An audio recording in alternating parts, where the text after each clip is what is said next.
Señor, te bendigo, te doy las gracias por tu misericordia, por tu amor, por la oportunidad que nos das de conocer la verdad, de haberte revelado a nosotros, Señor, de tener misericordia de nuestras vidas, de poder estar aquí, de poder haberte conocido, Señor, y poder eh, tenerte viviendo, Señor, en nuestros corazones, Padre.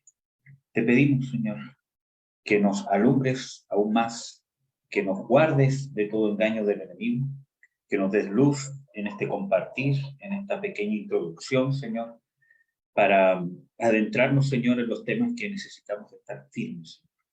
Ayúdanos, Señor, a poder perseverar en la fe, en la verdadera fe, Señor, y no ser movidos, Señor, de los cimientos que has puesto tú en nuestros corazones, Señor. En el nombre de Jesús. Amén. Amén, amados. Bueno, vamos a empezar, ¿cierto? Con estos temas. Principalmente vamos eh,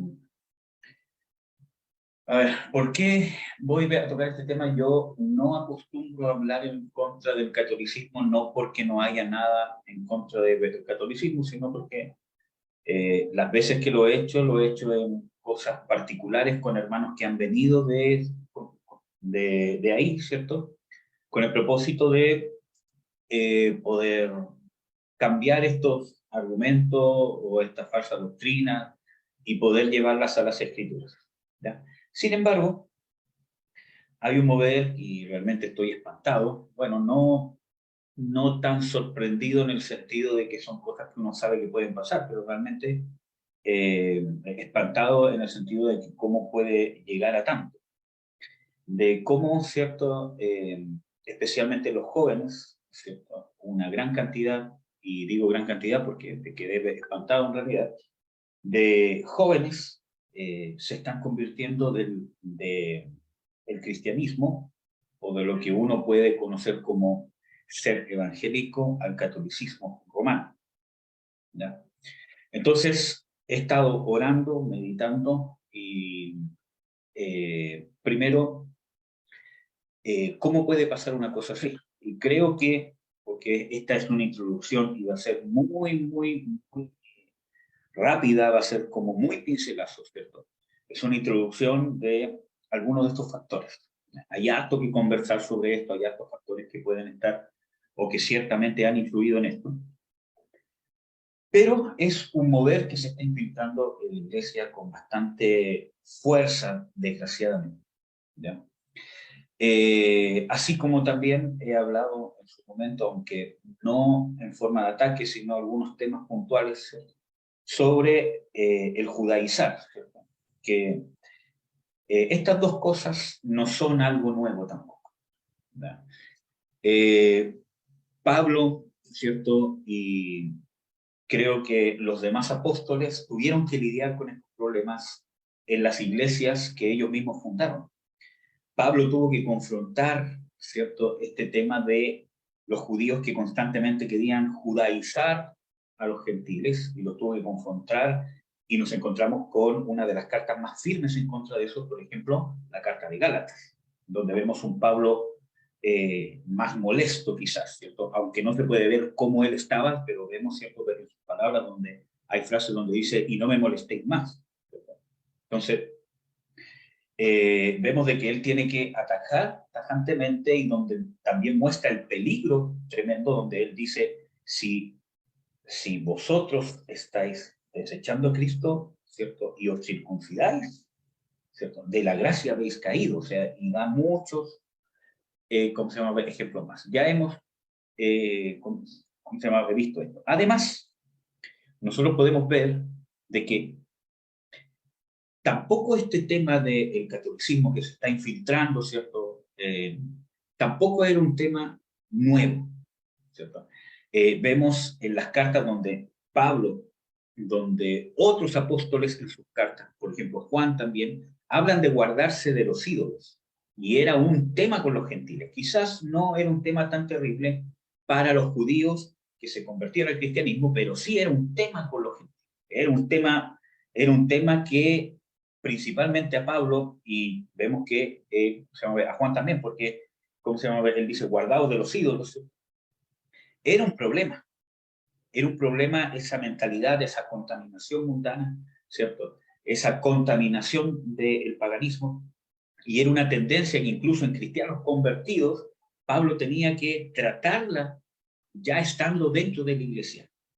Por ejemplo, vemos algunos ejemplos donde Pablo tiene que hablar, ¿cierto?, sobre no permito que la mujer enseñe sobre el hombre porque Adán fue creado primero, después la mujer, y etcétera, etcétera. ¿Por qué? Porque había una cultura pagana detrás, ¿cierto?, donde había un demonio, ¿cierto?, que exaltaba a la mujer en sobremanera para subyugar al hombre, y donde se creía, ¿cierto?, que había una diosa y que la primera criatura humana que había sido creado era una mujer, y de ahí venían todos los seres vivos.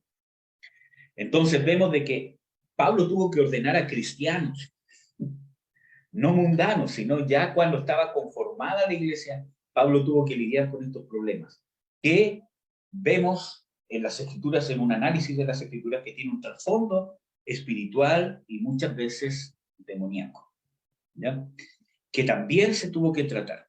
Entonces, tampoco es de extrañar que a medida que nos vamos acercando a los últimos tiempos, que no hablo de que sea mañana la venida del Señor Jesucristo, sino que cada vez que avanza nuestro tiempo cronológico, obviamente se va a acercar más al día y la hora que solo sabe el Padre, en que el Señor Jesucristo va a venir a establecer su reino en la tierra. Estas cosas van a ir en aumento, se van a hacer más evidentes, no solamente por el tema de que con los medios de comunicación es más masivo, ¿cierto?, que creo que es un tema fundamental y creo que es uno de los factores, ¿cierto?, sino que también tiene que ver con un tema de que va a tener más permisión este espíritu de engaño, como dice el Señor Jesucristo, de que Él hace énfasis, ¿cierto?, si uno lee Mateo 24, en el versículo... en el versículo 24, uno se da cuenta que ese pasaje que está hablando de la gran tribulación. Dice que ahí se va a masificar aún más el engaño, porque dice, cuidado, ¿cierto?, que habrán falsos cristos, falsos profetas, y harán señales para engañar, si fuese posible, a los escogidos. ¿Para qué Jesús está advirtiendo eso a la iglesia si se supone que no va a estar ahí? Bueno, pero este no es un tema de escatología, sino que el tema está que sí o sí, con ese pasaje bíblico y mucho más, nosotros nos damos cuenta de que en los últimos tiempos, a las puertas de la venida del Señor Jesucristo, o cuando más nos acerquemos, el espíritu de error va a tener más proliferación. Entonces tenemos dos cosas, y es importante que se acuerden. Primero, los avances humanos, tecnológicos, escriturales y todo lo demás que va a hacer que sea más fácil la proliferación del engaño, y además que hay una permisión que el espíritu de engaño, el espíritu del anticristo, ¿cierto?, tenga más proliferación para engañar y manifestarse, ¿cierto?, y poder engañar, ¿cierto?, si fuese posible aún a los escogidos, a medida que nos vamos acercando más a los tiempos del fin. ¿Amén? Eso es bíblico, no lo vamos a ahondar. Entonces, nos encontramos con esto, ¿cierto?, de por qué. Yo quedé espantado porque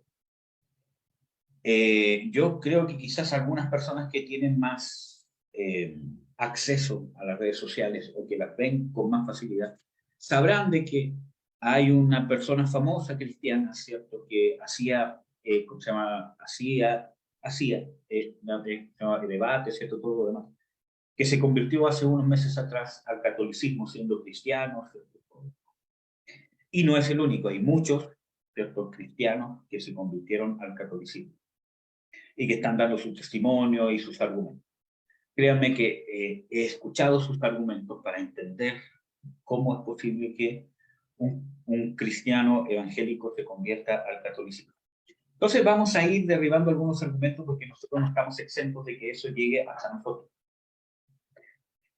No voy a ahondar en los argumentos académicos, esto es solo una introducción, vamos a ir hablando del tema, sino los argumentos que tienen que ver con lo que hace Dios con nuestras vidas, el verdadero Dios que nosotros hemos conocido o que Él nos ha conocido a nosotros y nos ha dado la gracia de poder conocer a nuestro Salvador y poder nacer de nuevo. Entonces, nosotros tenemos que ver aquí un tema importante, de que la racionalización, ¿cierto?, de la sociedad, ¿cierto? Detrás de esa racionalización, ¿cierto?, se mueve un espíritu demoníaco, que es el espíritu del mundo. Las Escrituras dicen en 1 Corintios, lo voy a buscar,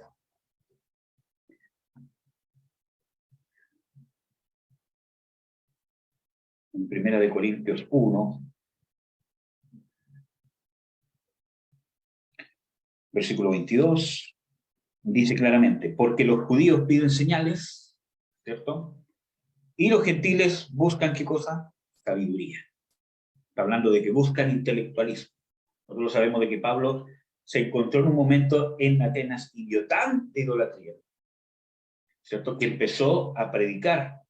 Y las personas fueron a escucharlo porque lo único que querían saber era algo nuevo. O sea, por la comezón de oír cualquier cosa de sabiduría, de escudriñar, cosas ocultas, nuevas, hasta que habló de la resurrección de los muertos, anda Efraín mono al África, ¿cierto? Entonces, nos encontramos, ¿cierto?, con una tendencia, ¿cierto?, a nuestra naturaleza de que detrás de esto se mueve un espíritu. Uno podría hacer un análisis más profundo, y ciertamente no es el tema de hoy día, pero hablar del espíritu de Grecia, del espíritu de intelectualismo y un montón de cosas más que las podríamos escudriñar, ¿cierto?, y dilucidar en las Escrituras.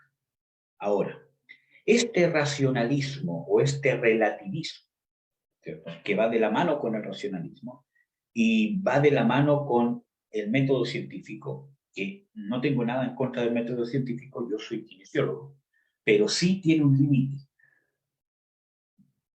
porque se limita a comprobar las cosas que yo puedo ver en este momento, o que yo puedo comprobarlas, ¿cierto? Y nosotros sabemos de que la ciencia no va a poder probar a Dios, porque la naturaleza de Dios excede a las herramientas de la ciencia, ¿ya? Entonces, la fe aquí es un tema crucial. Y nosotros tenemos que ver de que Pablo dice en las Escrituras de que no ignoréis las máquinas, que no ignoramos las maquinaciones de Satanás.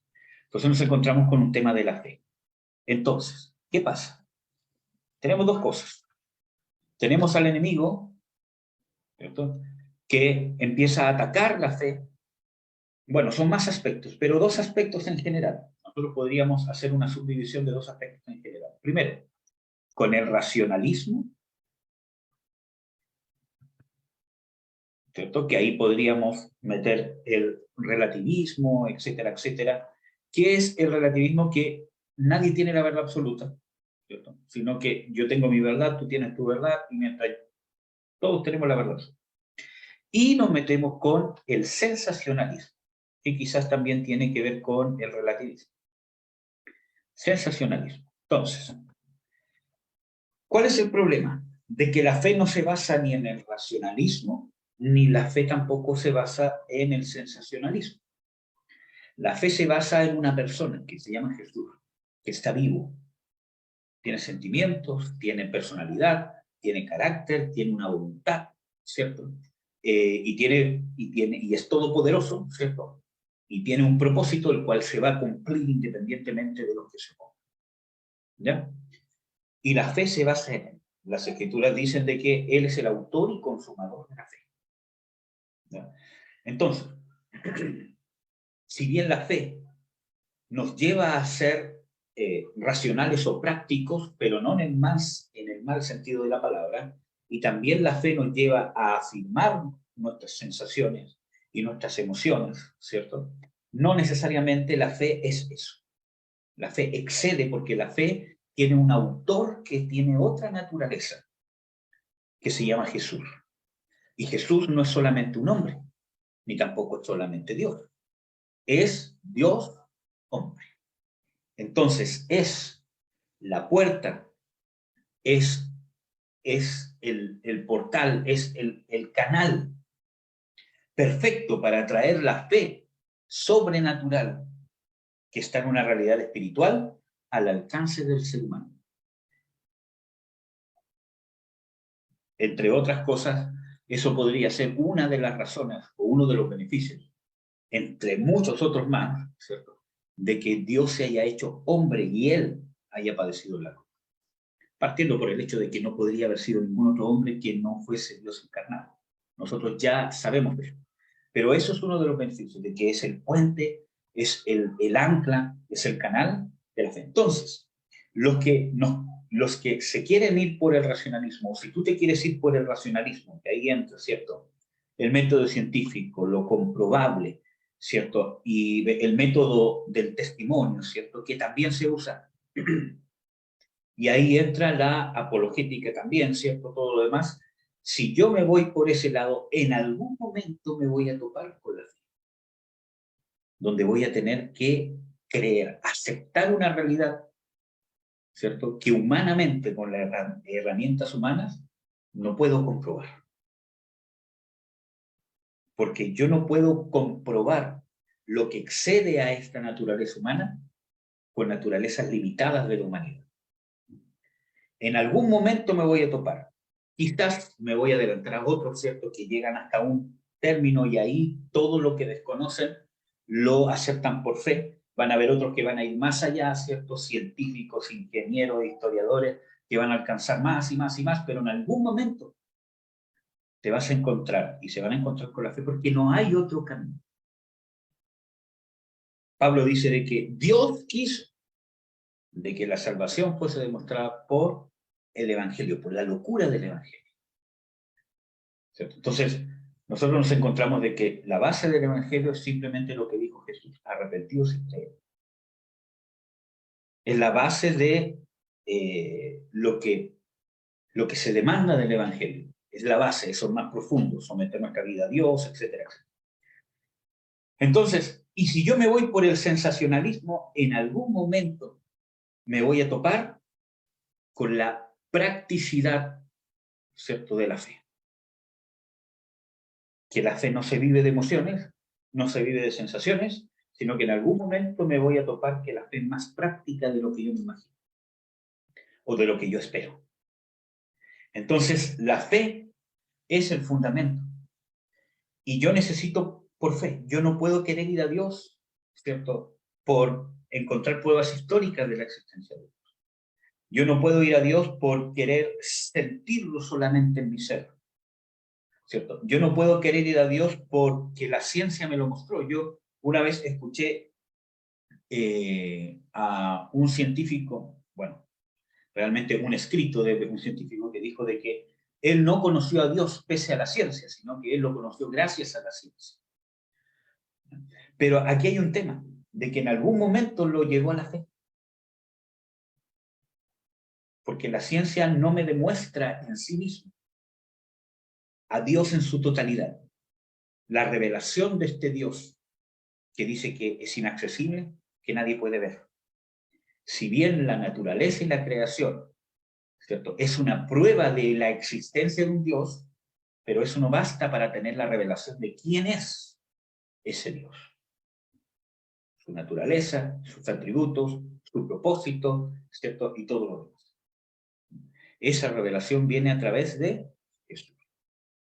Entonces, si no te quieres encontrar con la fe, porque quieres racionalizarlo, no vas a poder ser salvo. Y te vas a equivocar. Miren, nosotros tenemos, y que este pasaje yo siempre lo enseño o siempre uso este pasaje cuando hablo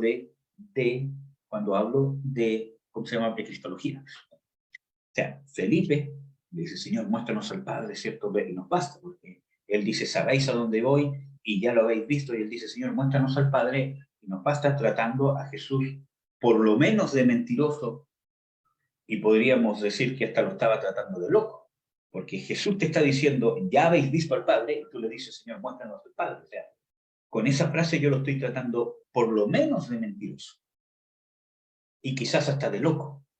Pero Jesús, como era un hombre manso, lleno de la gracia y del Espíritu de Dios, no hacía caso a la ofensa, sino que respondía con sabiduría, con el propósito de guiar. Entonces dice, hace tanto tiempo que estoy con vosotros, Felipe, y no me habéis visto. El que me ha visto a mí, ha visto al Padre. ¿Cómo dices tú, muéstranos al Padre? Entonces le dice, ¿cómo no creéis? Y ahí Jesús demanda la fe. Por eso que yo les digo de que si quieren racionalizar todo, va a llegar un momento que se van a topar con la fe. Si se saltan ese paso, ¿cierto? Y su objetivo no es llegar a la fe, ¿cierto? A la fe, cuando hablo de que la fe, de que debo aceptar la realidad de Dios sin una prueba, porque si no, es fe, no lo es. Entonces, cuando hablo de una prueba, hablo de una prueba humana, una prueba que demanda mi mente, mi intelecto, porque Dios da pruebas, pero esas pruebas se entienden y se reciben por fe. Ya vamos a explicar eso. Entonces, Jesús le dice, si no me creéis a mí, creedme por las mismas obras. Jesús, el maestro de maestros, él mismo da testimonio. Vosotros me decís maestro y bien lo hacéis porque lo soy. Es más, dice de que él vino a revelar al Padre. O sea, el maestro de maestros podría haberle dado una cátedra de cristología, podría haberse paseado por la Trinidad, podría haber dicho muchas cosas y simplemente dijo, creedme. Porque la fe es el paso inicial para entender. Yo no necesito entender para creer, porque si necesito entender para creer, voy a terminar creyendo lo limitado de mi entendimiento. Y esto es importante, se lo vuelvo a reiterar. Yo no necesito entender para creer, porque si lo hago, ¿cierto? Lo que voy a terminar creyendo va a estar limitado a mi entendimiento. Yo necesito creer para entender, porque si yo creo para entender, lo que entienda no va a tener límites, porque va a estar limitado a la fe. ¿No dice Jesús que para el que cree todo lo es posible? Ahí está hablando de la omnipotencia de Dios. No que nosotros nos volvamos omnipotentes, sino que a través de la fe, ¿cierto? Uno puede experimentar, palpar, ser testigo de la omnipotencia de Dios. ¿Amén? Entonces, si no nos queremos encontrar con esta fe, que no es emocional, es una fe, por eso que le hablaba, más práctica de lo que creemos. Entonces, no vamos a tener buenos frutos. Ahora, ¿cuáles son algunos de estos argumentos? Primero, esto lo vamos a ir viendo después con más tiempo, hay más, solamente voy a nombrar algo. Primero, el tema de la solo escritura, de que este espíritu que se está infiltrando en la iglesia cristiana, está hablando de que no solo la escritura basta, o sea, es inspirada por Dios, ¿cierto? Aunque este argumento dice de que se cree de que la escritura es inspirada por Dios, pero con las mismas creencias y su misma búsqueda, niegan de que la escritura sea inspirada por Dios.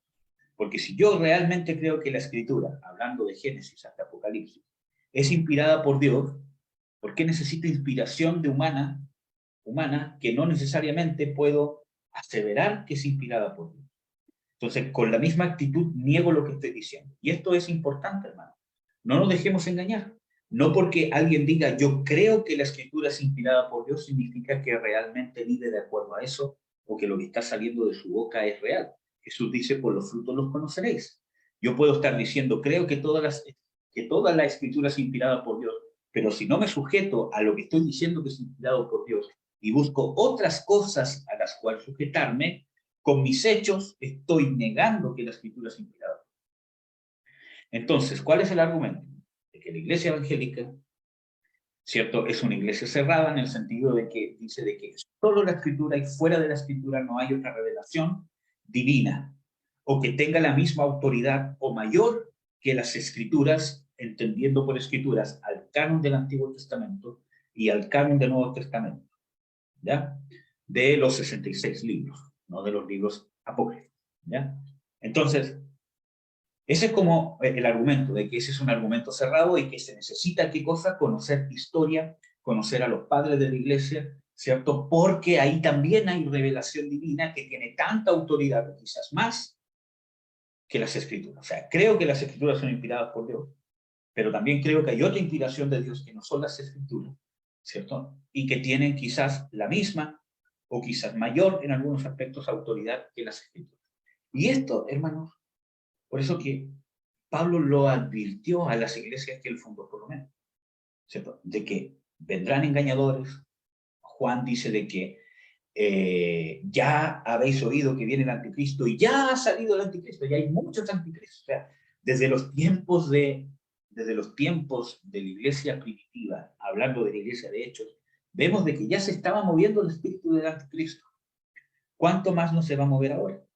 Entonces, nos damos cuenta de que es una artimaña, ¿no? Es simplemente un engaño, o sea, y es más, no es ni siquiera tener mucho discernimiento para poder ver este grado de manipulación. O sea, si yo tengo una escritura que es inspirada por Dios, pero mi forma de ser, lo que yo quiero hacer, lo que yo quiero instaurar, se contradice muchas veces a esto, quizás no en su totalidad, pero muchas veces se contradice. ¿Qué tengo que hacer para convencer a la gente que ama a Dios y que ama las escrituras? Es convencerlos de que esto no es lo único divino. Y para eso me agarro de los argumentos justamente racionales, de la historia, de eventos, de ciertos personajes que se les dice los padres de la iglesia, ¿cierto? Y ahí me voy, y los termino convenciendo de que hay otra fuente que puede contradecir o no puede estar de acuerdo necesariamente con esto por toda esta tracalada de pruebas que yo te presento. Entonces, ¿qué pasa? Con un corazón sincero, me dice, ya, entonces esto puede ser. Y justifico la idolatría, justifico los ritos paganos que hago, etcétera, etcétera, porque tengo cierto, la justificación de que puedo tener mayor autoridad que las escrituras. Ahora, no vamos a ahondar esto a cabalidad, pero ¿cuáles son algunos argumentos, cierto, que se usan? Primero, que los que se llaman padres de la iglesia, que no voy a dar los nombres ahora, ya lo vamos a ir viendo cada uno de estos puntos uno por uno, de que los padres o los llamados padres de la iglesia, muchas veces, ¿cierto? Nombraron, ¿cierto?, de que era necesario o que preferían la voz hablada antes que la escritura. También se dice de que la forma en que se transmitió las enseñanzas de Jesús fue oralmente. Y eso obviamente es lógico, hermano, ¿cierto? Pero nosotros nos encontramos usando esos mismos argumentos y con estos mismos personajes que ellos usan, ¿cierto?, que en sus escritos, ¿cierto?, dicen, por ejemplo, ¿cierto?, dicen, por ejemplo, las personas, ¿cierto?, que intentan aseverar que solo en los escritos está la verdad, ellos ignoran, ¿cierto?, que también el testimonio hablado o el tradicionalismo traspasado, ¿cierto?, a la iglesia también tiene esa mayor autoridad. O algo así, estoy haciendo un paráfrasis, ¿ya? Pero eso mismo da a entender de que ya en el siglo I y en el siglo II, la iglesia, ¿cierto?, que se le dice los padres de la iglesia, ya sabían, ya había conocimiento en esos creyentes de escritos que eran fidedignos o que se consideraban fidedignos escritos de la palabra de Dios. Hay algunos historiadores, estos padres de la iglesia, como les digo, que no dudo que hayan sido verdaderos cristianos. En sus menciones se da a entender incluso que reconocían casi la totalidad de los libros que hoy tenemos como el Nuevo Testamento. En el siglo II ya había ese conocimiento, que habían cartas de Pablo, habían cartas de Pedro, habían cartas de Juan, estaban los escritos del Apocalipsis, estaban los evangelios que eran conocidos que existían. Obviamente no los tenían en un libro todos, pero sí se sabía que quizás en cierta iglesia estaban los escritos de Pablo, en cierta iglesia estaban los escritos de acá, y probablemente se hayan hecho algunas copias y se reconocía que por lo menos había 25, 23 o 24 libros, ¿cierto?, con nombre de que eran, y se daba testimonio que eran fidedignos, o se tomaban como fidedignos de parte de Dios, ¿cierto? Entonces, nosotros nos encontramos con esa realidad antes de los concilios, antes de que el rey Constantino, ¿cierto?, entonces, ya había conocimiento de que había un canon, o los principios de un canon. Ya había conocimiento de que estas cartas, ¿cierto? El pueblo cristiano sabía de que estos escritos existían y que eran fidedignos, palabra de Dios, y eran necesarios. Vamos a ver solamente un tema lógico, hermano. Yo no sé si ustedes han visto el experimento que se hace del murmullo, ¿cierto? De que yo pongo en una fila a 10, 20 personas y le digo un mensaje a la primera en el oído, ¿cómo se llama? Susurrándolo, ¿cierto? Y esa persona tiene que hacer exactamente lo mismo con cada una hasta llegar al final. Y la última persona tiene que decir en voz alta el mensaje que le llegó a su oído. Y siempre, hermano, es diferente al que dio el emisor.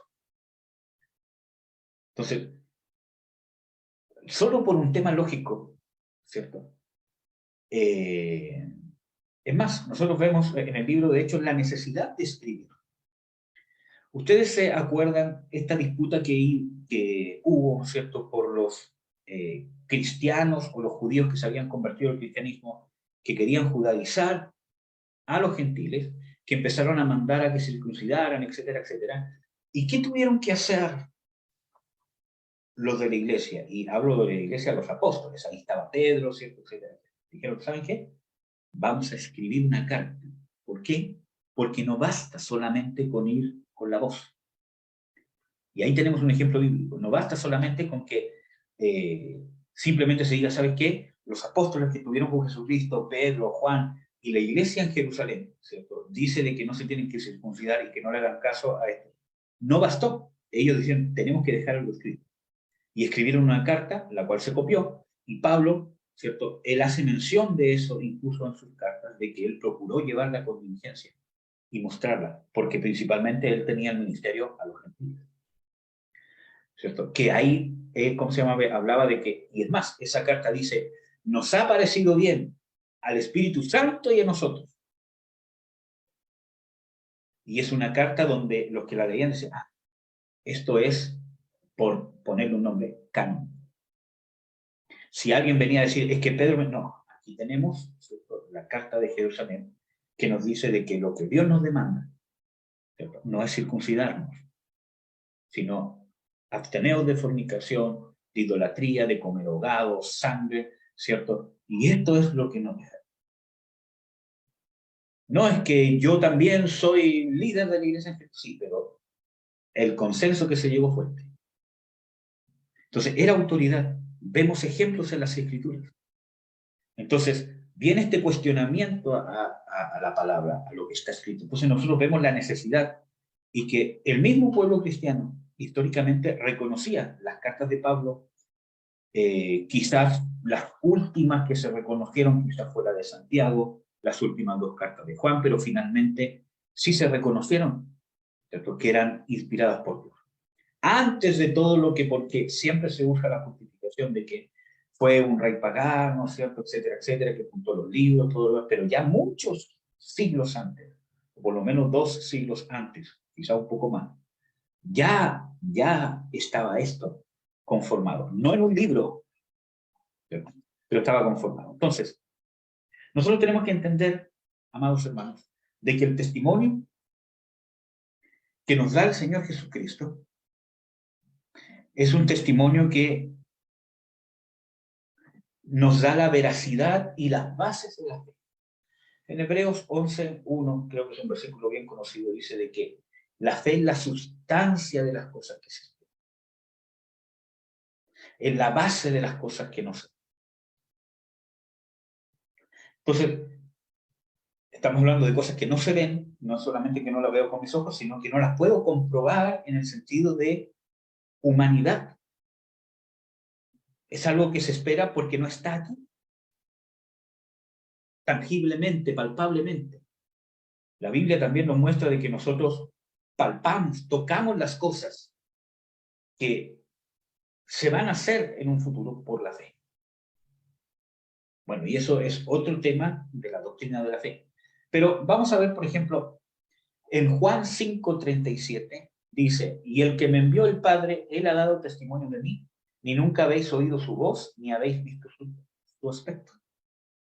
Entonces vemos de que, ¿quién daba testimonio de Jesús? El Padre. Y nosotros sabemos que daba testimonio por las obras. Vamos a ver. Versículo 39. Escudriñad las Escrituras porque a vosotros os parece que en ellas tenéis la vida eterna y ellas son las que dan testimonio de mí. Jesús dice de que las Escrituras, el canon del Antiguo Testamento, que también se usan argumentos históricos para decir de que todavía no estaba conformado el canon del Antiguo Testamento, pero hermanos, el mismo Señor Jesucristo, ¿cierto?, cita pasajes, habla de que la ley de Moisés, los profetas y los salmos, ¿cierto?, dándolos como la Escritura. También algunos historiadores judíos, ¿cierto?, hablan en sus escritos de esa época de que en ese tiempo ya estaba conformado el canon judío, antes de la destrucción de Jerusalén por los romanos. Entonces, nos encontramos, ¿cierto?, amados hermanos, con cosas que no tienen sentido. Pero no es que estas pruebas históricas nos den la base de nuestra fe. Es importante quizás saberla, sino que la base de nuestra fe es nuestra experiencia con Jesucristo. Vamos a ver. Juan 15:26 dice: pero cuando viniera el Consolador, el cual yo os enviaré del Padre, el Espíritu de verdad, el cual procede del Padre, él dará testimonio de mí. Versículo 27, que es el que sigue: y vosotros daréis testimonio, porque estáis conmigo desde el principio. ¿A quién se está refiriendo aquí? A los 12 apóstoles del Cordero. ¿Por qué? ¿Se acuerdan cuando en el libro de Hechos, ¿cierto?, Pedro dice de que alguien más tiene que tomar el lugar de Judas, ¿cierto?, que había caído de este ministerio? Él nombra los requisitos, y uno de los requisitos es que haya estado con nosotros desde el principio del ministerio de Jesús. Y solamente se hallaron 2 de los 120. No quiero decir con esto que no hay más apóstoles. La Biblia nos enseña que hay más apóstoles, pero 12 son los del Cordero. ¿Ya?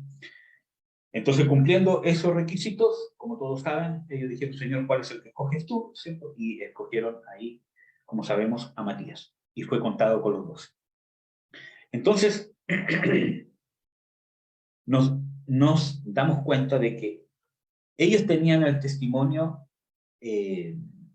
presencial. Juan, cuando escribe su carta, y en el Evangelio también, habla de su testimonio, de que lo que yo he visto, lo que palparon nuestros ojos, lo que vimos con respecto al verbo hecho carne, etcétera, etcétera. Por eso damos testimonio, pero también dice para que vosotros tengáis comunión con nosotros, dando a entender claramente de que no depende de haber estado presencialmente con Jesús, que podamos tener comunión con el Padre y con el Hijo. Porque si no, no podríamos tener comunión con ellos si no estamos físicamente con Jesús. Entonces, pero el tema más importante es que dice de que el Espíritu, el Consolador, dará testimonio. Y eso lo dice primero. Después le dice: vosotros daréis testimonio. Y eso tiene mucha relación, porque el testificador principal de Jesucristo no son los 12 apóstoles del Cordero, sino es el Espíritu Santo.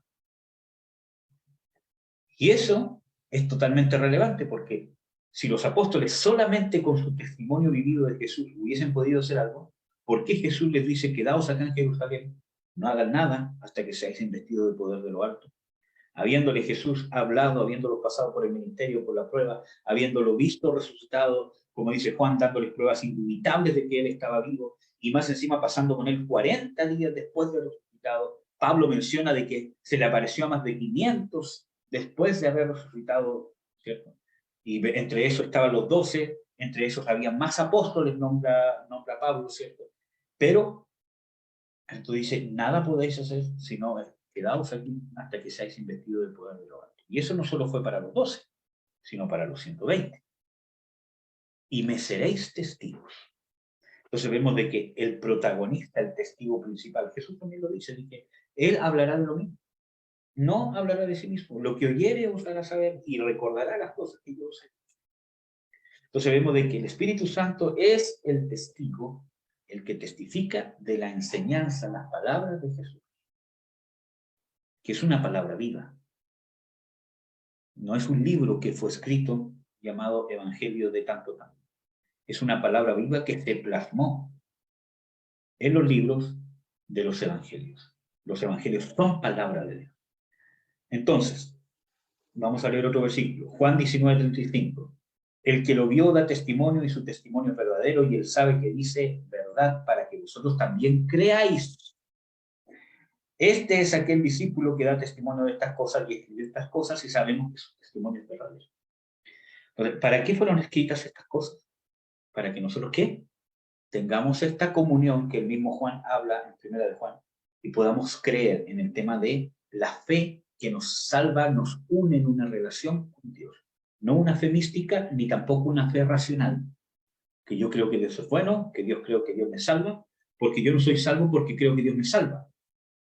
Yo soy salvo porque recibo por fe el perdón de mis pecados. No es que yo simplemente, yo creo que Dios me perdonó. Hay una evidencia de que el perdón de Dios se ha hecho experiencia en mi vida. Porque yo me he encontrado con gente que no es salva y que cree que es salva. Es que Dios me perdona. Es que Dios es bueno de que yo sé que me perdonó, pero no se ha arrepentido. Es que yo oré. No hay conversión. Entonces, no es una convicción humana. Es una fe que nace de la actividad divina en el corazón del hombre. Por eso que Pablo, por ejemplo, dice en las Escrituras de que nadie puede llamar a Jesús Señor sino por el Espíritu Santo. El mismo Señor Jesucristo hace referencia a este concepto cuando dice, nadie viene a mí si no lo trajera el Padre, y nadie viene al Padre si no es por mí. O sea, hay una acción divina. Entonces, no es que yo crea que algo está pasando para que pase. Es que yo tengo que percibir a través de la fe lo que está pasando, lo que Dios está haciendo. Yo no le ordeno a Dios por medio de mi fe. Yo creo que tú me perdonas y que me perdonaste y me tienes que perdonar porque yo te creo. No es así, ¿cierto? Sino que es, yo creo, puedo ver a través de la fe lo que tú hiciste por mí en la cruz y lo que estás haciendo en mí perdonando mi pecado.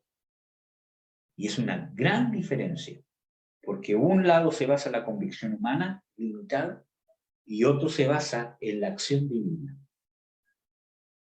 ¿Amén? Entonces, tenemos estos temas de no creer en la sola escritura. Y es tan ridículo, hermano, porque así como se cuestiona de que la palabra de Dios tenga la autoridad máxima, ¿cierto? ¿Por qué no puedo cuestionar todos esos argumentos históricos, cartas de los primeros, supuestamente los padres de la iglesia, etcétera, etcétera? ¿Por qué no lo puedo cuestionar?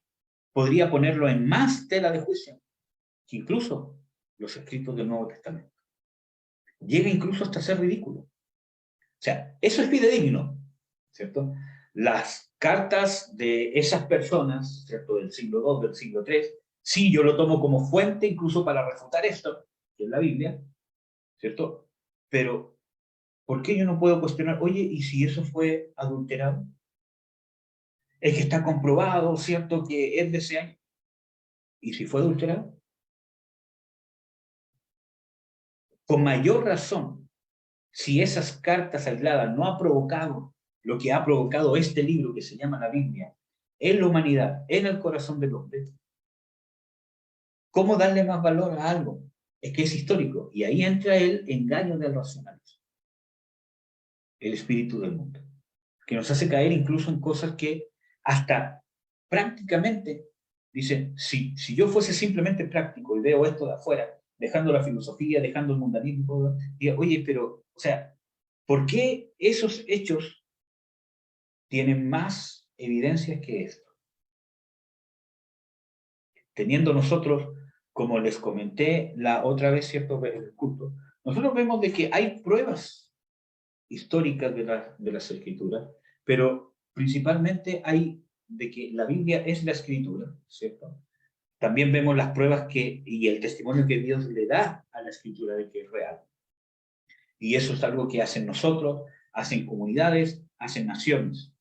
Y en quien deposite su fe que esto es la escritura de Dios y la fuente para la vida, la moral y para conocer el propósito que Dios tiene con el ser humano, y de ahí no hay más. ¿Cómo Dios respalda eso? A través de lo que hace en esa persona, en esa comunidad, en esa nación, quien sea, que deposite ese tipo de confianza en la Biblia. Y también nos damos cuenta de los ejemplos o lo que podemos ver a través de lo que ha hecho la Biblia con esta gente. O sea, vemos el testimonio en nosotros y el testimonio de lo que la Biblia ya ha hecho en el pasar de los años que ha existido. Cómo ha sido un libro que no se puede comparar con. Entonces, le damos más importancia a cosas que es más fácil que sean adulteradas o es más fácil cuestionar que sean de inspiración divina a lo que es más evidente, ¿cierto? Que sí tiene inspiración divina. Entonces, ¿dónde estamos poniendo nuestra fe? En algo que no es sólido, algo que no es eterno, algo que no tiene bases eternas, algo que tiene bases que quizás las podemos ver como muy firmes, pero no dejan de ser humanas. ¿Amén? Entonces, tenemos ese caso. Nosotros tenemos que entender de que la Biblia, de Génesis, Apocalipsis, los 66 libros de la Biblia, ¿cierto? Son los libros inspirados por Dios que necesitamos nosotros tener, aprender, escudriñar, ver, ¿cómo podríamos decirlo? Que yo lo enseño, cuando enseño sobre la revelación de Dios y sobre la hermenéutica, ¿cierto? Que tenemos que encontrar la inspiración divina que hay en las Escrituras, más que lo que quiso decir el autor, sino la inspiración divina que estaba en el autor. Y eso requiere la unción. Ya hemos hablado un poco de esto, pero con el tema de la Escritura nos vamos a encontrar que vamos a tener que tener la fe. Pero, ¿cuál es el engaño del mundo? ¿Cuál es el engaño del diablo? La fe es sinónimo de ignorancia. Entonces, primero empieza a poner en mi corazón un sentimiento de vergüenza de la gente que tiene fe. Entonces nos empezamos a avergonzar y los empezamos a ver como inferiores a la gente que tiene una fe que quizás no es tan racional, ¿cierto? Es que yo simplemente creo. Y los empezamos a tratar como ignorantes, por no ir un poco más allá. Y quizás sí, es bueno que fuesen un poco más allá, ¿cierto? Pero así parte, con ese sentimiento de vergüenza ajena, de esa gente, ¡oh, qué fanático!, ¿cierto? Y sí, hay gente que es fanática, que se va a un extremo y que está mal, y que es condenable, pero yo no estoy hablando de eso. Estoy hablando de la gente que vive por fe real. Entonces, empieza a poner ese sentimiento en nosotros. Y eso es peligroso. Porque si yo no me deshago de eso, en algún momento, cuando llegue ese momento en que llegue un argumento que Satanás toque mi raciocinio, y ese punto débil que tengo ahí, y tenga que dar el paso a la fe, no la voy a dar, porque ya dejé que Satanás minara todos esos argumentos de mí, de que es vergonzoso, de que es ignorante, de que es de los fanáticos. Entonces, no voy a dar ese paso y me voy a inclinar hacia el otro lado y ahí progresivamente voy a terminar hasta apostatar, como pasa con los cristianos que se cambian al catolicismo. Entonces, vemos, hermanos, ¿cierto? Miren, hermanos, yo hoy día venía, ¿cierto?, en el auto, orando, ¿cierto?, diciendo, Señor, o sea, ¿cómo puede ser esto? Hay un refrán, hermano, que obviamente no es algo sacado de la Biblia, pero hay un refrán incluso hasta mundano que dice, más sabe el diablo por viejo que por diablo.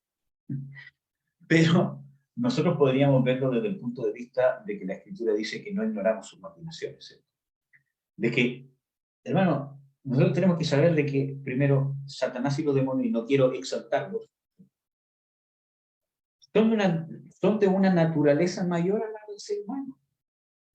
Mayor a nuestra capacidad mental, a nuestra capacidad intelectual de raciocinio, nuestra capacidad de ver, nuestra capacidad de ser precavidos, nuestra capacidad de no ser engañados. Por lo tanto, por ejemplo, David en los Salmos, en el Salmo 18, dice, me liberaste de mi enemigo que era más poderoso que yo. Sabemos que puede estar haciendo referencia a una guerra física entre un enemigo que es más poderoso que el pueblo de Israel, pero nosotros sabemos que también está hablando de que el enemigo, ¿cierto?, porque las Escrituras dicen de que no tenemos lucha contra carne y sangre, sino contra las huestes espirituales de maldad, etcétera, etcétera, de que nuestro enemigo es más poderoso que nosotros en naturaleza, y obviamente tienen una naturaleza espiritual. Y aparte los años que tienen, hermano. O sea, nosotros muchas veces, y esto pasa muchas veces, a veces con los jóvenes, creemos, digo, porque yo también pasé por eso, sería arrogante pensar que no pasa eso. Creemos muchas veces que por tener 15 años, 20 años, 25, 30 años, ¿cierto? O haber pasado por ciertas cosas, nosotros ya somos expertos en ese tema. Y opinamos, ¿cierto? Y damos nuestro punto de vista, y muchas veces llegamos a hacer el ridículo. Y después con los años, ¿cierto? Nos damos cuenta de que realmente hice el ridículo, ¿cierto? Cuando, por ejemplo, se habla de paternidad, ¿cierto? Y yo hablo, ¿cierto? Y no, por ejemplo, estaba hablando con alguien, ¿cierto? Que, ¿cómo se llama? El hijo, ¿cierto? Le dijo, pero usted, ¿cómo se le ocurre haber hecho esto, todo lo demás? Y una persona que porque cree que tiene un hijo y porque ha tenido ciertas experiencias, ya cree que ya sabe cómo ser papá y vino a juzgar a sus padres, ¿cierto? De ciertos errores particulares sin tener idea todavía lo que significa ser padre. Entonces, nosotros llegamos a ser el ridículo, nuestra experiencia es limitada. ¿A cuánto se limita? ¿A 80 años, 120 años los que más viven? Y de esos 120 años, ¿cuántos años realmente estoy consciente de la experiencia que tengo? Si es que llegara a vivir 120 años. Recién a los 25, 30 años o 35 años se puede considerar una persona que tiene quizás 35, 40 años. Recién uno se puede encontrar con una persona que si ha dado pasos correctos, uno puede decir esta persona realmente tiene un alto grado de madurez respaldado por la experiencia. A los 35, 40 años. Va a depender de cada persona. Hay gente que tiene 40 años y todavía es como una persona de 15. ¿Cierto? Entonces, y de los 120 años, si es que llego lúcido y en mi capacidad para acordarme de todas mis experiencias y ponerlas en práctica, porque las cosas de la vejez cambian mi carácter. Y muchas veces yo sé que no tengo que ser de esta manera porque he experimentado durante toda mi vida de que eso hace daño, ¿cierto? Que lleva a mi familia, pero soy así porque la condición en que estoy muchas veces es más fuerte que las muchas experiencias que pude tener. Aunque hay gente, especialmente en Cristo, que a medida que envejece se hace más sabio, más apacible. ¿Cierto? Pero nosotros sabemos que sin Cristo es todo lo contrario. Entonces, de los 120 años que pudiera llegar a vivir, que yo por lo menos personalmente no conozco a nadie que haya vivido tanto, pero quizás hay registro de gente que ha llegado a vivir. Pero nos vamos a ir a una persona promedio que vive 85, 90 años. Y que para algunos países es un promedio alto de vida. 85, 90 años. De mis 90 años, ¿cuántos años estoy yo ganando o viviendo de mi experiencia? Si la puedo tener a cabalidad de los 35, 40. Y los últimos años de mi vida quizás ya no vivo conforme a eso, quizás como llevo. 40 años, 35 años. Y voy a querer torcerle la mano al diablo. Cuando que tiene miles de años, y quizás cuántos. O sea, solamente por experiencia, dejando de un lado el tema de la naturaleza, la capacidad mental, la capacidad racional, etc. Y no quiero exaltar al diablo con esto, porque Dios es mucho más, obviamente. Sino que la necedad de creerme, por eso es arrogancia y soberbia, de creerme de que yo no puedo ser manipulable porque me estoy guiando por la razón, y porque me estoy guiando por la razón, ¿cierto? Y por la historia y todo lo demás, y por los conceptos, es que no estoy siendo manipulado por el diablo, porque no. Y no nos damos cuenta que muchas veces son títeres, que van comiendo migajas de alguien que se las va dejando y lo va dejando directamente una trampa, que es la apostasía. Porque ese es el propósito de Satanás. Jesús nos lo advierte. Pablo lo advierte. Pablo lo advierte, por ejemplo, en Primera de Tesalonicenses. Perdón, en Segunda de Tesalonicenses 2:9 dice de que este anticristo vendrá con poderes engañosos, con un mover y una operación de Satanás, con señales y milagros. El mismo Señor Jesucristo dice de que vendrán falsos cristos, falsos profetas, con señales y milagros. No dice de que son falsos señales y falsos milagros en el sentido de que son trucos, que yo contrato a alguien, ¿cierto?, que haga como que está inválido, ¿cierto?, y lo traigo acá, y le digo, levántate, ¿cierto?, en el nombre de Jesús se levanta, ¿cierto?, porque ese es un truco, que también es usado por el diablo, obviamente, pero principalmente por gente en su carne, ¿cierto? Pero cuando habla de señales, está hablando de cosas sobrenaturales. Y ahí entramos al otro punto. El otro argumento de estas personas que se cambian del evangelismo cristiano al catolicismo, que es la Eucaristía.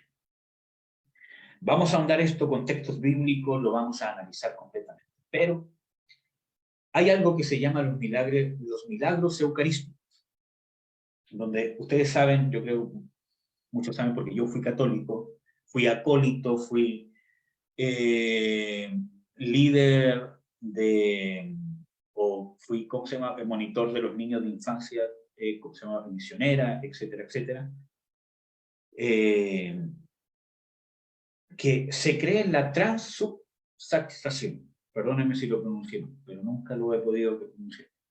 Incluso yo estuve al lado del cura, ¿cierto?, entregándole la copa, ¿cierto?, y ¿cierto?, que había un rito que era bien riguroso, entregándole la copa, el paño, cómo se lograba el paño, la hostia, ¿cierto?, como la pastilla, ¿cierto?, cómo lo guardaba, etcétera, etcétera. O a veces yo era el otro acólito que le tenía que ir moviendo el libro que tenía, donde él iba viendo las palabras que él tenía que decir para el tema de la consagración. Cómo el cura después iba, ¿cierto?, y guardaba y ¿cómo se llama? Y él, ¿cómo se llama?, guardaba eso, ¿cierto?, en el Santísimo y todo. Aunque no alcancé a ahondar mucho, ¿cierto?, pero se cree, ¿cierto?, de que literalmente la hostia y el vino se convierte en el cuerpo, carne física humana de Jesús. Y el vino se convierte en sangre humana de Jesús. Pero es contradictorio porque dicen de que es algo que se ve por fe. Que si tú le haces un análisis científico a ese vino y a esa hostia, vas a encontrar una hostia y vas a encontrar un vino. Pero ellos creen que se convierte. Y es más, creen que se mantiene así. Pero lo dicen como que es espiritual. Y ojo, porque muchas veces usar ese lenguaje nos confunde, ¿cierto? El otro día yo vi un pastor, ¿cierto?, que le estaba robando toda la gloria a Dios en todo lo que hacía. Llegó como una estrella de cine, se subió al púlpito y aquí y allá, y yo voy a sanar, aunque no lo decía, pero venía así, y él decía, ya, levántate, para la gloria de Cristo. No porque diga que es para la gloria de Cristo, significa que sus hechos están glorificando a Cristo. No porque se diga de que es en el ámbito espiritual, realmente es en el ámbito espiritual de Dios. ¿Ya? Ahora, también tenemos que entender de que cuando hablamos de ámbito espiritual, está el espiritual divino y el espiritual demoníaco. Pero bueno. Pero también se habla de milagros eucarísticos donde se ha comprobado supuestamente científicamente, ¿cierto?, y se tiene ese vino supuestamente y esa hostia donde en la hostia se ha encontrado tejido humano. Y en el vino se ha encontrado que realmente es sangre, que el vino realmente, si le haces un análisis científico, es sangre. No sé si lo tienen guardado en algún lugar, creo que en ciertos lugares sí, la gente va para allá. Nosotros nos encontramos primero con, y yo conociendo en persona testimonios de católicos y de curas católicos convertidos al cristianismo, de que, por ejemplo, cuando habían vírgenes que, ¿cómo se llama?, que lloraban sangre, ¿cierto?, testimonio de ellos decía, ¿sabes qué? Yo iba y le ponía, ¿cierto?, ketchup o cualquier otro líquido, ¿cierto?, que hubiera, ¿cierto?, a la Virgen, para que el otro día entraran, ¿cierto?, y dijeron, oye, ¿qué es eso? Y, milagro. Entonces, nos encontramos con dos puntos con esto, y esto es importante. Primero, que ese tipo de milagros eucarísticos puede ser una farsa. Y la Iglesia Católica se ha caracterizado, desgraciadamente, por crear estas pantomimas, ¿cierto?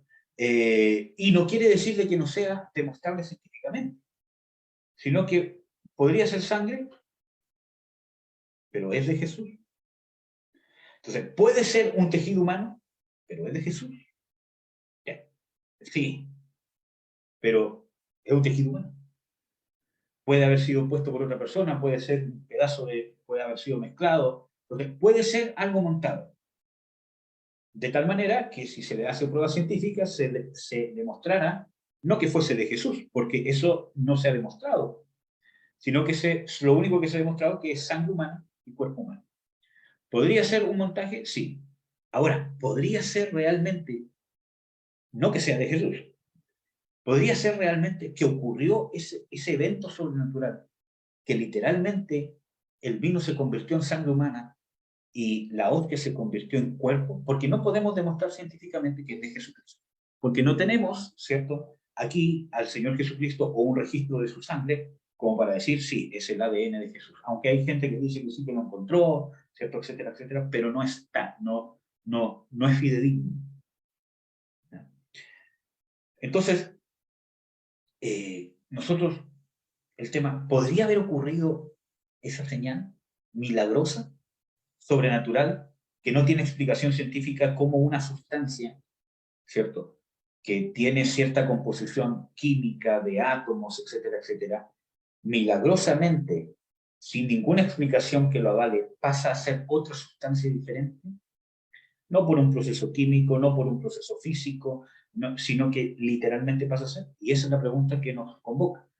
Y nosotros decimos de que la Biblia nos advierte que puede pasar. Yo les cité así, habladamente, no lo leímos. Segunda de Tesalonicenses 2:9. Dice de que se moverá con señales, ¿cierto?, engañosos según la operación de quien, de Satanás. No está hablando que son malas señales. Vamos a leer alguno, Apocalipsis 19:20. Acuérdense de que en la primera carta de Juan dice de que el espíritu del anticristo, que oíste que ya viene, ya está, y hay muchos anticristos. En primera de Juan 4 también dice de que no tenemos que creer a todo espíritu. Y habla del espíritu del anticristo, de que el espíritu que no confiesa que Jesús ha venido en carne, este es el espíritu del anticristo, el espíritu de error. Entonces ya estaba en operación ese espíritu del anticristo. Obviamente sabemos nosotros por las escrituras que este espíritu de anticristo se va a manifestar en un ser humano, ¿cierto?, que va a ir de acuerdo a lo que este espíritu ya ha venido trabajando desde los tiempos bíblicos hasta el día de hoy, preparando su manifestación. Bueno, pero ese no es el tema en particular. Vamos a leer Apocalipsis 19:20. Dice: y la bestia fue presa, y con ella el falso profeta, que había hecho las señales delante de ella, por las cuales había engañado a los que tomaron la señal de la bestia y habían adorado su imagen. ¿Había hecho qué? Señales. ¿Dice que eran trucos? No dice. Vamos a leer Apocalipsis 16:14. Dice: porque son espíritus de demonios que hacen señales para ir a los reyes de la tierra y a todo el mundo, para congregarlos para la batalla del gran día del Dios Todopoderoso. ¿Son qué? Dice aquí literalmente, son demonios que van a los reyes de la tierra para engañarlos. Y esto no es solo, porque muchas veces nosotros vemos esto, un evento futuro fantástico, pero esto está en el libro de Hechos. No se encontró Pablo con Elimás el mago, que era judío. Cuando habla de mago, está hablando de su naturaleza real. No que él dijera abiertamente yo soy un mago, sino que él era un judío, ¿cierto? Y se movía en él un poder, ¿cierto?, para engañar, y seguramente era visto como profeta, porque era judío. Y quería apartar de la fe al procónsul. ¿De cuál fe? No de la fe judía, hermano. No decirle de que el diablo es el que tiene el poder, porque él mismo estaba engañado, ¿cierto? Sino que en apartarlo de la fe real que era del Mesías, de Jesús. Entonces, cuando Pablo se encuentra con esta realidad, ¿qué dice? Oh, hijo de todo engaño, de toda maldad, ¿hasta cuándo engañas, cierto? Y ahora quedarás ciego por un tiempo. Y esa señal de que el poder que se movía detrás de Pablo era superior al poder de este mago, porque la Biblia lo llama mago, pero él no se presentaba como mago, era superior. Entonces el procónsul dice que creyó. Entonces, ¿a quién confrontó Pablo? ¿A la persona humana? Si él mismo escribe, no tenemos lucha contra carne y sangre. Confrontó al demonio. Aquí vemos lo que dice acá. Demonios que iban a donde los reyes. Ahí está, lo consta.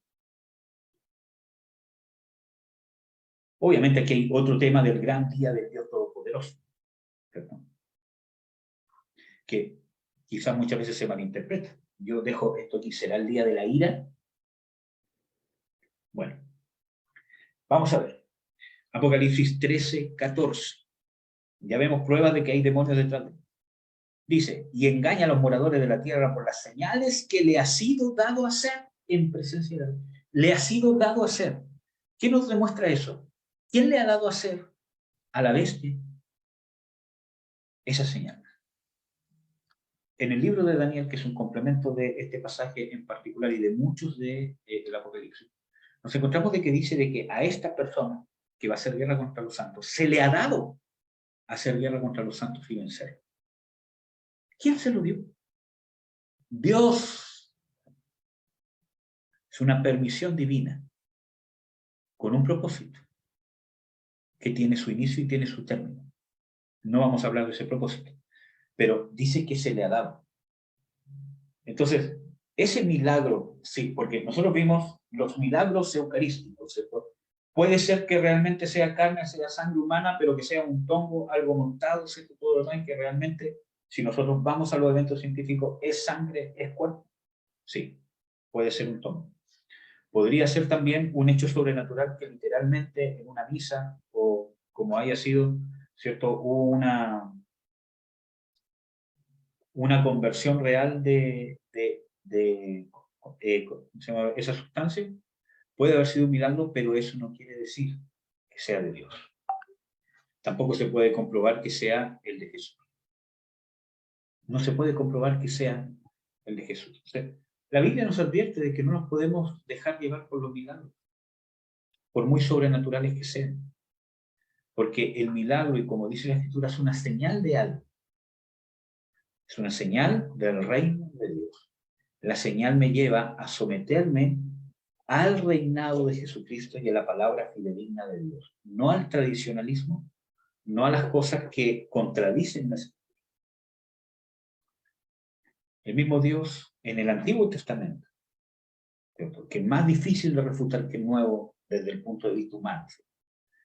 El mismo Dios dice, si se levanta el profeta entre vosotros, ¿cierto? Y les dice, ¿cierto? Venid en pos de mí y vamos a adorar a otros dioses que no sean los que conocieron tus padres, ¿cierto? Y eso no es que venga con esa frase literal, porque si alguien viene con esa frase literal y nos dice, mira, ¿sabes qué? Vamos a ir a adorar a los demonios. Ningún cristiano iría, ¿cierto? Sino que eso está diciendo de que lo que ese profeta lo que los está invitando a hacer, ¿cierto? En su núcleo, en su propósito, ¿cierto? Es apartarse del Dios verdadero y adorar a otro Dios. Quizás diciendo que es Jehová, quizás diciendo que es Jesucristo, quizás diciendo que es el poder de Dios. Miren, hermanos, recuerden que en el libro de Hechos, cuando nos encontramos a Felipe el Evangelista, dice de que había otro mago que con sus artes mágicas había engañado a todos los habitantes de Samaria, haciéndose pasar por algún grande, diciéndoles que el poder que se movía en él era el gran poder de Dios. No porque diga que es de Dios significa que no es un ídolo. Entonces Dios dice, si un profeta lo que te está haciendo hacer, y cuando habla de profeta habla de cualquier ministerio, lo que te está haciendo hacer, lo que te está llevando, realmente te está apartando de la médula, de lo esencial de la voluntad de Dios, aunque lo que Él diga se cumpla, no vayáis en pos de Él. Lo que está diciendo Dios, y es más, dice, porque para probaros, eso, o sea, eso está pasando para probaros si realmente amáis a Jehová. Búsquenlo. Entonces, nos encontramos de que no es la señal, sino lo que muestra la señal, porque es una señal, está señalizando algo. La señal me lleva a hacer la voluntad de Dios, a ser fiel a Dios, a irme a Dios y ir dejando todo lo que me aparta de los ídolos, que no simplemente, aunque sí lo son, pero no simplemente son los muñecos, las estatuas. Nosotros ya hemos estudiado eso. Entonces, puede haber sido un milagro real, pero no se puede comprobar que sea el cuerpo. Entonces, llega a ser ilógico que una persona crea que porque pasó esto, y aunque pudiéramos decir ya, aceptamos de que realmente ocurrió una señal de que el vino se convirtió en sangre humana y una hostia se convirtió en un cuerpo, pero ¿y por qué es el cuerpo de Jesús? Es que el tradicionalismo, la iglesia, que aquí, que allá, ya, y ¿qué señal está dando eso si todo eso me aparta de lo que dice Jesús? Ya vamos a hablar de la Eucaristía. ¿Ya? Con mayor detalle. ¿Ya? Bueno, hasta aquí lo vamos a dejar, hermano. Después vamos a seguir con estos temas y con otros temas que hay y otras cuestionamientos que se llevan, por ejemplo, la continuación de la Iglesia, si realmente la Iglesia Católica es la continuación de la Iglesia de Hechos. Se habla también de una virginidad perpetua de María, que no es bíblico. También se habla en contra de que, porque hay múltiples denominaciones y se supone que es un proceso de Dios, nosotros tenemos que entender de que los que somos del cuerpo de Cristo no tenemos nada que ver con las denominaciones y también con el tema que les nombré en su momento de los padres de la Iglesia. Les doy como tarea poder revisar 1 Corintios 2, del 1 al 16. ¿Amén, amados? Bueno, eso. Quedó en evidencia, ¿cierto? Que en Egipto de que lo que estaba pasando era el poder de Dios, porque sobrepasó el poder demoníaco. O sea, la voluntad de Dios se impuso. Entonces, nos vamos a encontrar muchas veces con señales milagrosas, todo lo demás, pero nosotros no nos podemos dejar incautar por eso, porque el poder de Dios lo va a superar, porque va a señalizar que es de Dios.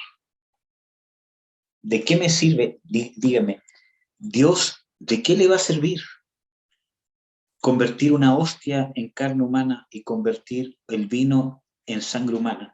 Aunque fuese la de Jesús, ¿para qué? Si realmente eso fuese de Dios, Dios tendría que hacerlo en todos, absolutamente todos, ¿cierto? Las veces que se celebra esa supuesta Eucaristía, porque lo que ellos creen de que la Eucaristía católica es la que instauró Jesús, cuando dice esto es mi cuerpo, ¿cierto? Y esta es mi sangre, ¿cierto? Ellos creen de que ahí Jesús instauró la transubstanciación, ¿cierto? Que cuando comió con los discípulos, sus discípulos literalmente se comieron un pedazo de carne que tenía el ADN de Jesús, que era el pan que se convirtió en un pedazo de carne, no como una carne cruda, sino que el pan era la carne. O sea, una cuestión que llega a ser hasta ridícula. Ni aún tiene cabida en la fe en que yo crea que algo es, pero no es. Entonces, nos encontramos con, ¿cierto? Esto, ¿cierto? Que si realmente fuese de Dios, obligatoriamente, Dios lo tendría que haber hecho siempre y no tener un par de milagros en 7 partes del mundo, ¿cierto? Donde ha ocurrido. Y todo lo demás es espiritual. O sea, ya por su propio peso, ya no te dice que es de Dios. Porque si fuese de Dios, Dios daría testimonio que es de Él, pero no en eventos aislados, sino constantemente. Entonces, ya no puede ser de Dios. Ahora, nosotros nos encontramos con un pasaje que erróneamente los cristianos han usado muchas veces para hablar de la Santa Cena, que cuando Jesús dice, el que comiere mi carne y el que bebiere mi sangre, y dice, si no coméis de mi carne, no bebéis de mi sangre, ¿cierto? Van a morir. Y hemos tomado ese pasaje creyendo que Jesús está hablando de la Santa Cena. Jesús no está hablando de la Santa Cena, no hace ninguna referencia a la Santa Cena, nada. Nada.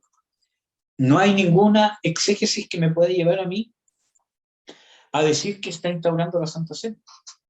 Y es más, en ese mismo contexto del pasaje, cuando los judíos a los que le está hablando dicen, ya, está loco, todo lo demás, y algunos de sus mismos discípulos que lo seguían dicen, dura es esta palabra, ¿quién la puede entender? Y se van. Él dice, mis palabras son espíritu y son vida. ¿Qué estaba hablando? De que lo que él estaba diciendo era espíritu y vida. No era cosa humana ni vida humana.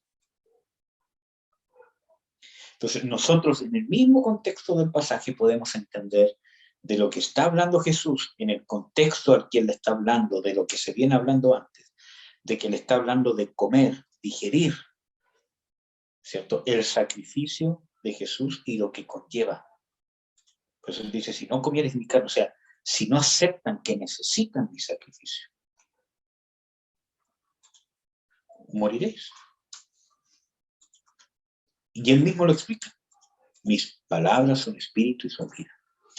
Entonces, también nos hemos encontrado, por ejemplo, de que cuando Jesús cena con sus discípulos y él dice, tomad, comed, esto es mi cuerpo, tomad, bebed, esto es mi sangre, no hay ningún indicio que a mí me pueda decir, que yo pueda decirle que Jesús estaba diciendo eso literal.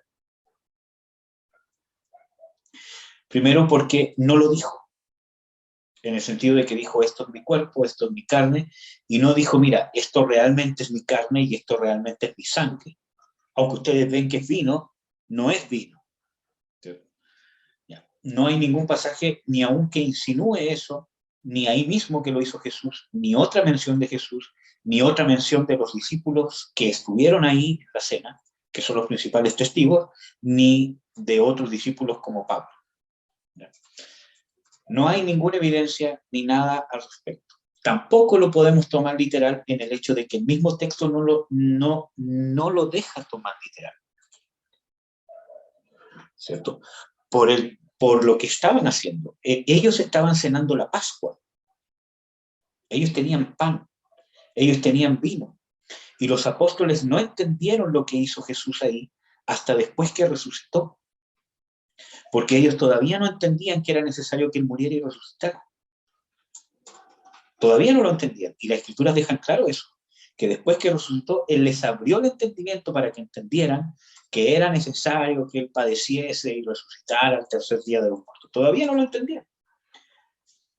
Para ellos cenaron la Pascua judía. Entonces, para ellos no fue cuerpo, no fue sangre. Entonces, el mismo texto no nos deja interpretar eso de una forma literal.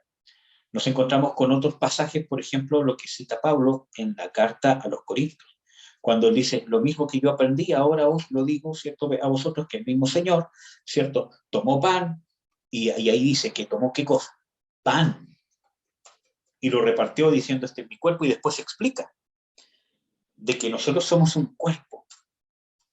Y es más, hace otras menciones de que no podéis comer de la mesa de Dios y de la mesa de los demonios, o del pan de Dios y del pan de los demonios, hablando de la comunión que tenemos con Cristo y la comunión que tenemos o la comunión que ellos querían tener con el paganismo, diciéndoles literalmente que eran demonios, cuando dicen de que los que adoran imágenes, ¿cierto? Y los idólatras a demonios adoran y a ellos les sacrifican.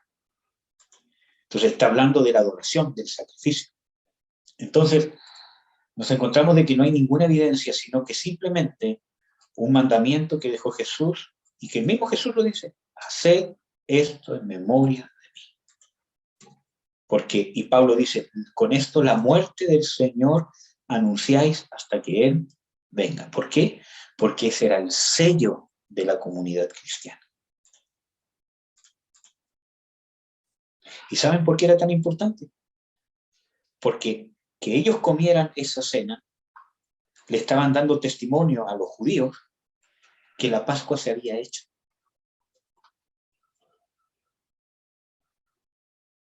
Porque los judíos hacían esa cena una vez al año.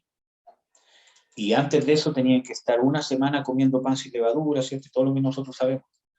Pero ellos la hacían cada vez que se reunían en memoria de Jesús. Entonces, era un sello del cristianismo. Por eso dice la muerte del Señor anunciéis. Entonces, el mismo contexto bíblico e histórico bíblico de esos hechos nos muestra de que no podemos literalizar. No hay ninguna evidencia. Entonces nos encontramos con algunos escritos que podrían ser dudosos, y que este es otro tema que vamos a tocar de la continuación de la iglesia, de que no porque el discípulo de Juan, ¿cierto?, o un discípulo de Juan haya dicho cierta cosa, es una verdad inspirada por Dios. Si habían divisiones, habían herejías cuando estaban los apóstoles presentes, ¿cuánto más que venían de sus discípulos si es que alguno se desvirtuó o se escapó? No dice Pablo, miren, y esta es otra evidencia bíblica, cuando habla de que habían dos personas que andaban diciendo de que la resurrección ya se había efectuado. Y él dice, a los cuales entregué a Satanás, para que aprendan a no blasfemar. Pablo está diciendo que entregué a Satanás, y ese contexto nos da a entender de que lo más probable es que hayan sido discípulos de Pablo. Por eso que él tenía la responsabilidad, como él dice, de entregarlos a Satanás. Para destrucción del cuerpo, pero para que su espíritu se salve. Bueno, ese es otro pasaje, pero en teoría está hablando de exactamente lo mismo, y para que aprendan a no blasfemar. Entonces, si en ese tiempo, estando Pablo ahí, con las señales que se movían, estando los apóstoles, porque los apóstoles eran conocidos, Pablo tiene que defender su ministerio porque constantemente era menospreciado y comparado con los apóstoles famosos. Y él mismo tiene que decir, ¿en qué he sido yo menor que Pedro, por ejemplo? Entonces, en ese tiempo, habían herejías. ¿Por qué voy a pensar de que lo que digan los discípulos después de todos estos apóstoles muertos, ¿cierto?, necesariamente es la verdad absoluta o fiel reflejo de la enseñanza fidedigna del maestro que hayan tenido, sea Juan, Pedro, Pablo, quien sea? Por eso que es necesaria la Escritura, porque la Escritura es el testimonio de los testigos de Jesús que tenemos escrito. Y por eso que es el sí y el amén, y de ahí no pasa. Y en la absolutividad. Y ahí entra otro tema que ya hemos hablado, de que yo no puedo vivir sin creer en la soberanía de Dios. Por eso que yo muchas veces, aunque uno sabe muchas veces cosas de historia, pero muchas veces yo prefiero ni mencionarlas en un debate, aunque quede como ignorante, como religioso, como fanático, incluso aunque quede mal ante todos. Porque no me voy a meter en un debate que no va a tener sentido. Entonces, ¿por qué? Porque la fe no se basa en eso. En 1 Corintios 2, del 1 al 16, dice, para que vuestra fe no sea basada en sabiduría humana, sino en el poder de Dios. Y eso es lo que nosotros tenemos que hacer. Empiecen a pedir desde hoy día, Señor, quiero ser lleno del Espíritu Santo. Es que yo ya hablo lengua porque ya fui bautizado. No, quiero ser lleno del Espíritu Santo. Ya les he enseñado de que el bautismo es una experiencia inicial. Quiero ser lleno del Espíritu Santo. Si no hablo lengua, Señor, yo quiero hablar en lenguas. Ya quiero dejar los prejuicios y una señal. No. Señor, es un don que tú me quieres dar y lo quiero recibir. Pero quiero ser lleno del Espíritu Santo. Quiero ser un hombre, un joven lleno del Espíritu Santo. Esa es que sea su meta en esto. Quiero ser lleno del Espíritu Santo, Señor. Independientemente de quién vaya a predicar, que cómo lo dijo, que se usó un PowerPoint, si no lo usó, si se sentó, si me miró, si estaba cansado. Yo quiero que tú, porque solamente tú, Jesús, eres el que me puede llenar del Espíritu Santo. No es el hermano Eduardo, no es el pastor, no es la pastora, no es quien se ponga ahí, tampoco es el campamento, no, Jesús es el que los puede llenar del Espíritu Santo. Y no solamente lo puede hacer, sino que lo quiere hacer. Recuerden que Jesús dice, mi Padre dará el Espíritu Santo a los que se lo pidieran. Y la palabra también dice, pedís y no recibís porque pedís mal. Y pedir mal no es necesariamente pedir el Espíritu Santo para lucirme, sino muchas veces no lo pido porque digo, no sé, es que no, ¿para qué lo voy a pedir si Dios me lo quiere dar? Y no, dice pedirlo. Señor, yo quiero ser lleno del Espíritu Santo, porque eso es la interpretación de lo que Jesús dice: sin mí nada podéis hacer. Sin el Espíritu Santo es lo único que nos permite estar anclados a la vid, dando frutos. Acuérdate que Jesús habla de la vid, de que si el pámpano no da fruto, es cortado. La forma que podemos dar fruto es con el Espíritu Santo. Gálatas 5, ¿qué dice? ¿Fruto de qué? ¿Del hombre? ¿Del creyente? Del Espíritu. Amén. Entonces, eso, hermanos, preparemos nuestro corazón, nuestra disposición. Así que eso, con respecto al tema que vimos hoy día, vamos a seguir viendo, ¿cierto? Eso, de la virginidad perpetua de María, que llega a ser ridículo. Yo creo que no sé ni siquiera si tocar ese tema. Incluso con la misma Biblia nosotros lo podemos deshacer completamente. La Biblia nos prueba de que María tuvo más hijos. Y si no los tuvo, no los tuvo. Pero la Biblia dice que tuvo. Y si no los tuvo, ¿qué? ¿Qué le hace? Nada. Entonces, eso. Y lo otro, lo más importante con respecto a este tema, que nosotros no somos protestantes. Y que lo que haya dicho Lutero, lo que haya dicho Calvino, algunas cosas sí. ¿Cuál es el problema, hermano? Cuando nosotros tomamos de base doctrinal las cosas que dijo Lutero, las cosas que dijo Calvino, las cosas que dijeron los otros grandes reformadores, ¿cierto?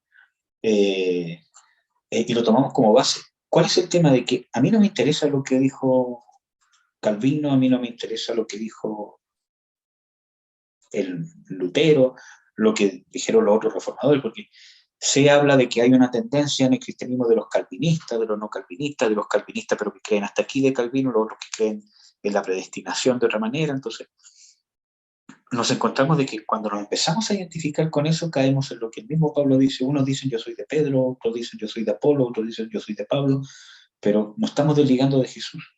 Ahora, que las verdades bíblicas que yo creo coincidan con algunas cosas que manejaba Martín Lutero en su tiempo, o que coincidan con algunas cosas, no con todas, con algunas cosas que dijo Calvino o que dijeron los otros padres, que bueno, me alegro por ellos, porque esas cosas son bíblicas. Pero, por ejemplo, ¿por qué? Porque cuando yo pongo la base en esos movimientos, ¿qué pasa si me entero de que Lutero, por ejemplo, si es que fuese verdad, creía de que María murió virgen y que era inmaculada? Podía ser si él era un monje. Y quizás habían algunas cosas que no se sacó nunca. O quizás sí se las sacó, pero los documentos que quedaron escritos eran antes de quizás de su completa conversión, no lo sabemos. Y tampoco tenemos por qué saber. Entonces, nuestra fe está basada en el testimonio que da Jesús. Por eso que les hablé el otro día de lo que dice en Primera de Juan también, que dice la unción que está en vosotros. Por eso, este seminario, la unción. Nuestra vida completa y diariamente necesito tu unción. Y es el poder que sobrepasa el poder de mi carne, del autoengaño, del engaño del mundo, del engaño del diablo. El poder de Dios. Pero el poder de Dios va a señalizar mi vida sometida a un corazón que se quiere someter con legitimidad a la Escritura. Amén, hermano.